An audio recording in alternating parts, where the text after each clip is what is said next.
Ooh. So I want to welcome everybody back to another episode of Gmak Talk with me, your boy, G. Now let's get right into NFL Week 4. That's right, NFL Week 4. And we're just going to jump right into the Thursday game with the Dallas Cowboys. You know how we say it around here. You know how we say it. So the Cowboys 20, the Giants 15. So the Cowboys finally get to 500. Now they're 2-2, right? 2-0 away for whatever reason. So looks like there's some disturbia there at the home front now, isn't it? Now let's get right into the stats. You had Daniel Jones, the quarterback of the New York Giants. He was 29 for 40 with one INT and no trip to the promised land on the day. Then you had Daldo, that's the running back for Dallas. He had 11 carries and 46 yards. Just so. And then you had Neighbors. He's the wide receiver for the Giants. He was 12 for 115 yards. So although looks like the leaders were on the Giants, they just didn't have enough to beat the Cowboys. And quite frankly, the Cowboys did win, but it was not in convincing fashion as we thought it most likely would have been, considering the roster for the New York Giants. So we'll see what happens next week and the week after for the Dallas Cowboys to see if they can get together and there's more cohesiveness. You know, CeeDee Lamb, my man CeeDee Lamb, 150 grand, had already spoke about his displeasure with his performance and then his attitude. You know, he didn't want to speak to the press after the game, yada, yada, yada, yada, yada. So let's move right on to the next game. We had the Saints versus the Falcons. The Falcons 26, the Saints 24. Derek Carr, he was 28 for 36, 239 yards and one INT, not a trip to the promised land, people. And then we had my man Alvin Kamara. He was 19 for 77 and also had a trip to the promised land. Hallelujah. And then you had Olay, 8 receptions for 87 yards, almost to that C-note. You know what I'm talking about. It was a 58-yard winning field goal for the Falcons to get them over the Saints. And a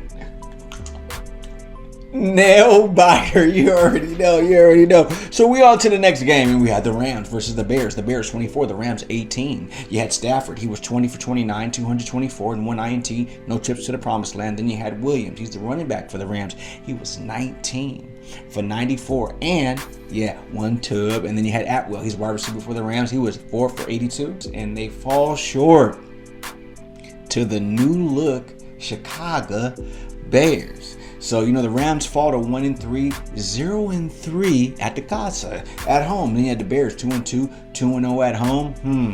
They're protecting the home front. That's good for them. And we're going to move on to what I thought was going to be the game of the week, which was the Vikings versus the Packers. The Vikings 31, the Packers 29. You had Jordan, I need me some love. He was 32 for 54, 389 yards, and not one, not two, not 3, but 4 trips to the promised land for that boy in his first game back after a very brief injury. Then you had A. Jones, running back from Minnesota. He was 22 for 93. That was a hell of a game for him, almost a C-note as well. Then you had Jay Reed, the wide receiver for Green Bay. He was 7 receptions for 139 and a trip to the promised land. So, heck of a game. I mean, the Vikings are 4-0. They're 4-0, people. They've won 2 at home and they've won 2 away. The Packers fall to 2-2 and they're 1-1 at the casa. So the Vikings, be afraid. Be very afraid. They are too legit to quit, as my man MC Hammer would have said. You know what I'm talking about? And then let's get on to the next game. Now this was an absolute shocker, if you ask me. You had the Steelers versus the Colts. The Colts 27, the Steelers 24. Let's get right onto the stats. You had Justin Fields. Yeah, he did cough one up.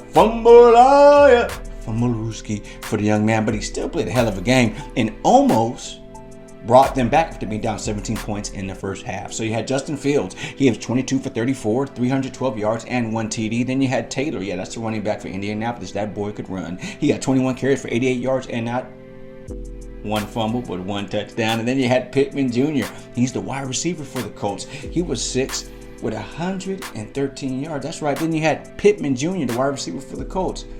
Only 6 receptions for 113 yards. Just clap it up for Pittman Jr. Hell of a game for him and helped propel them into a victory. But although the Steelers lose the game, you have to be excited about Justin Fields, that he had the resiliency to almost pull them back after being down big in the first half. So it is a team game, folks, so just remember that. And we're going to move right on to the next game. We had the Broncos versus the Jets. The Broncos 10, the Jets 9. Mr. Four-time MVP couldn't beat the rookie, Mr. Bo Nix, with the fix. Aaron Rodgers still was 24 for 42, 225 yards, no touchdowns. And you had Jay Williams, he's a running back. He had 16 carries for 77 yards. Then you had Williams, the wide receiver for the Jets. He had 4 receptions for 67 yards, the leader of the day.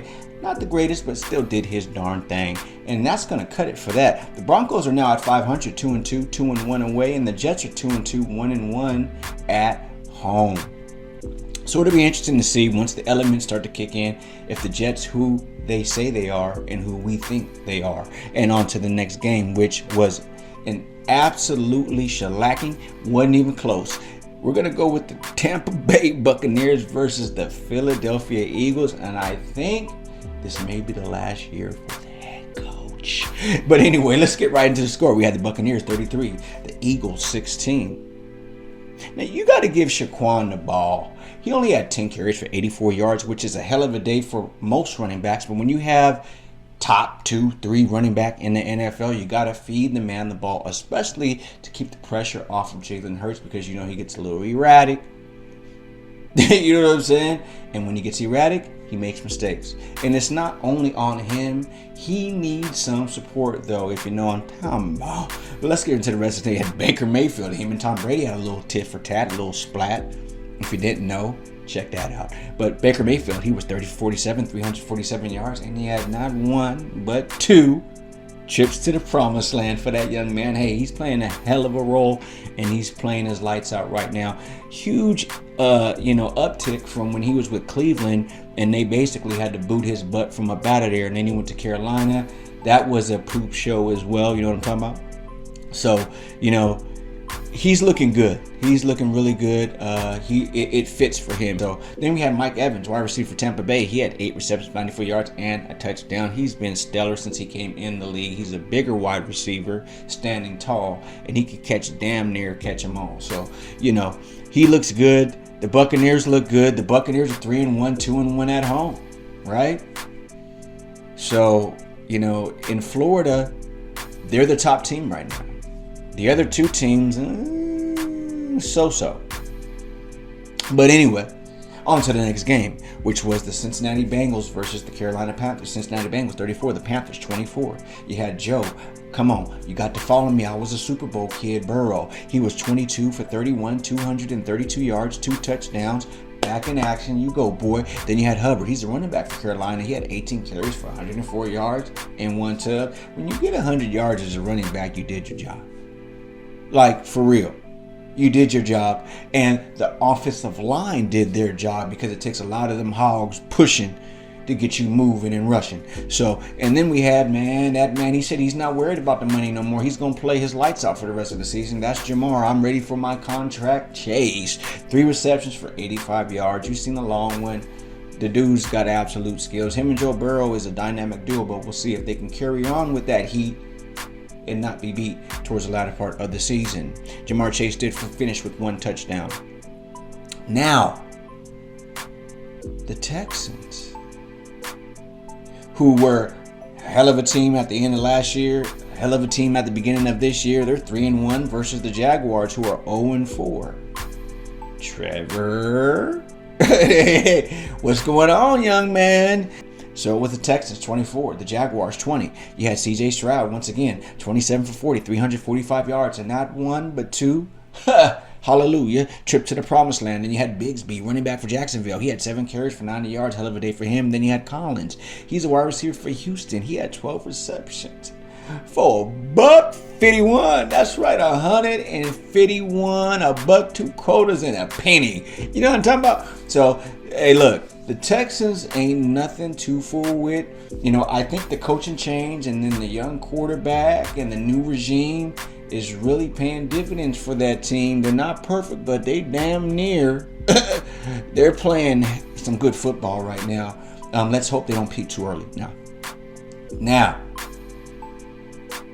another absolute stud let's just get into the game. So we had the Commanders versus the Cardinals. The Commanders 42 versus the Cardinals 14.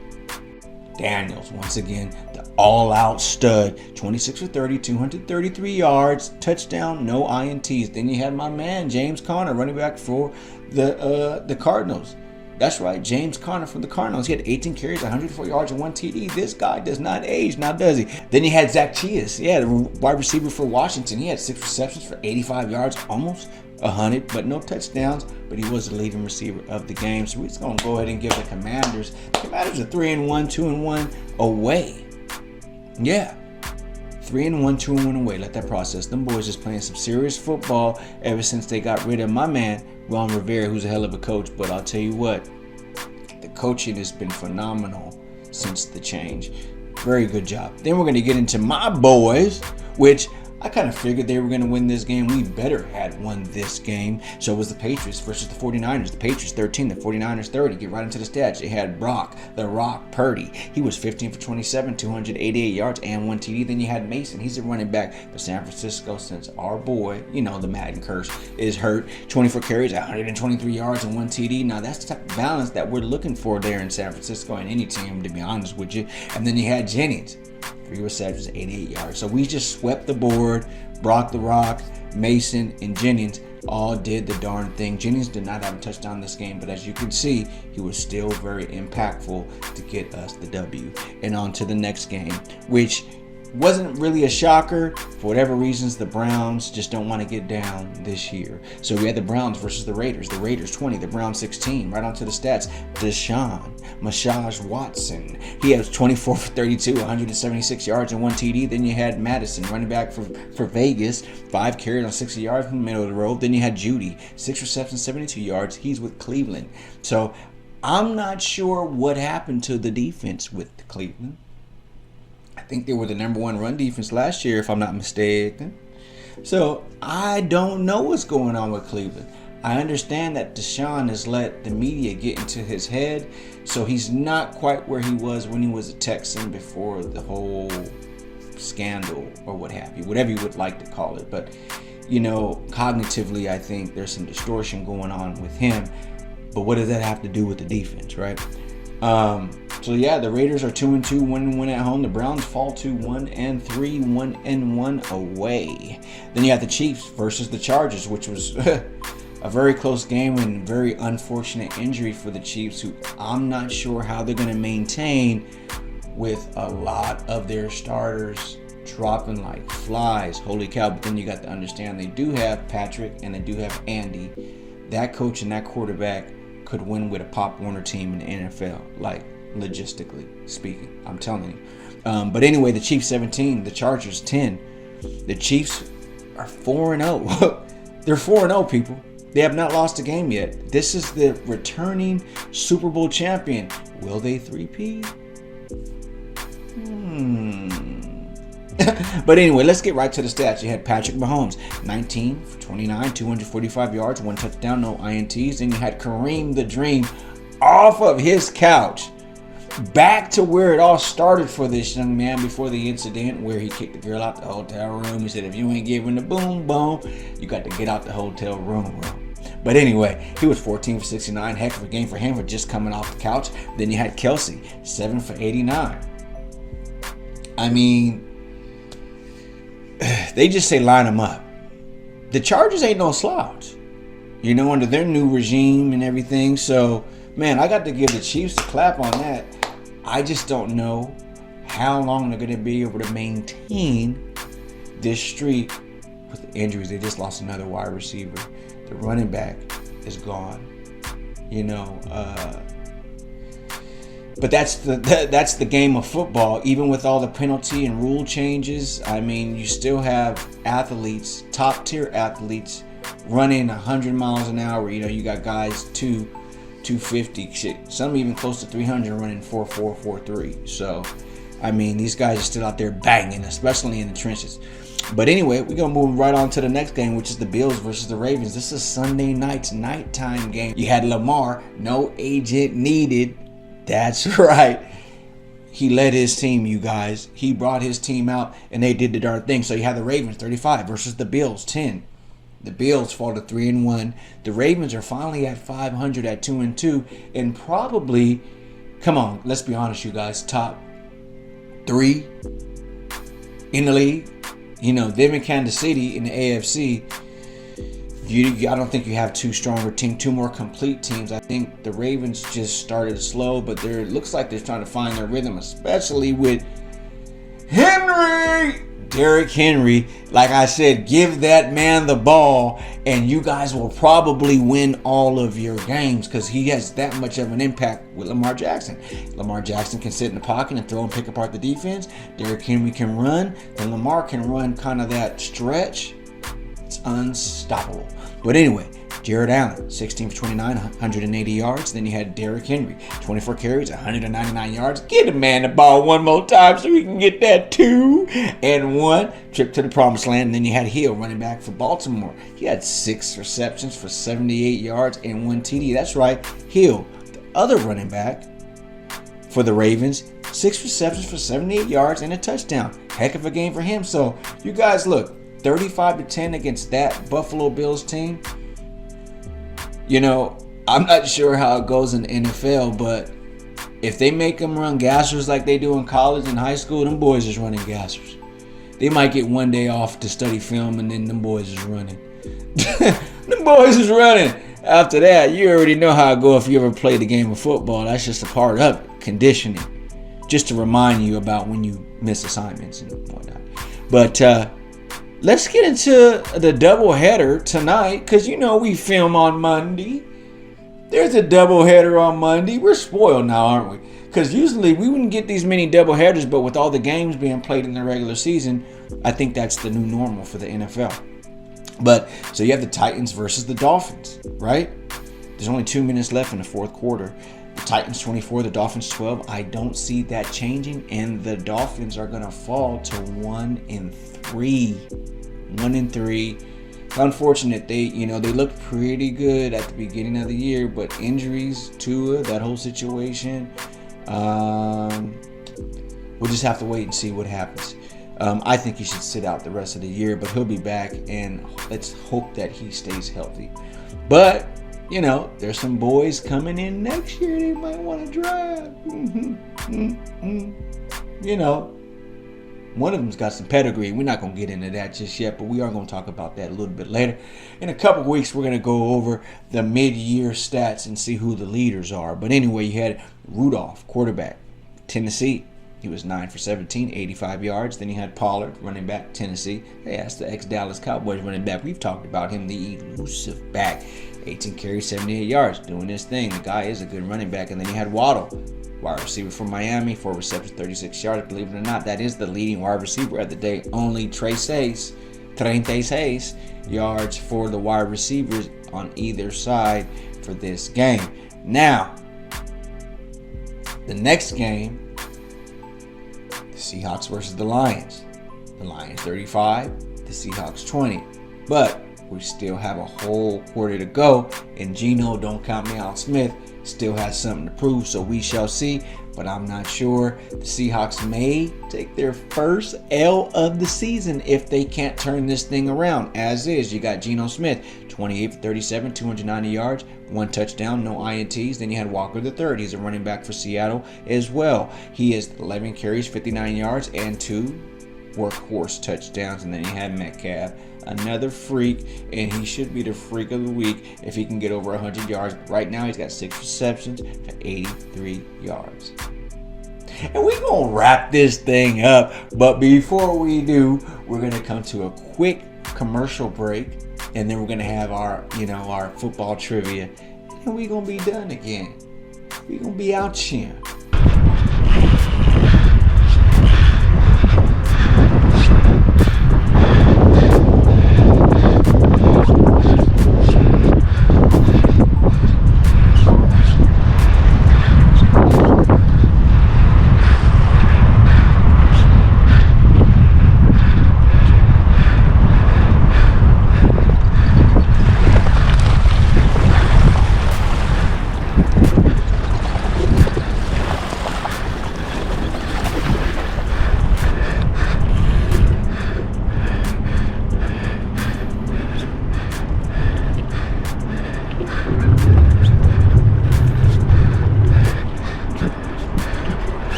back.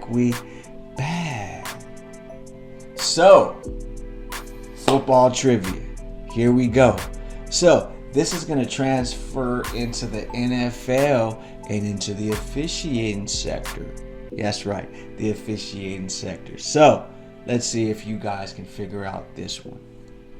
Hired in 2021, who is the NFL's first African American female official? Ponder that for a second. Let me run this back for you guys. Hired in 2021, who is the NFL's first African American female official?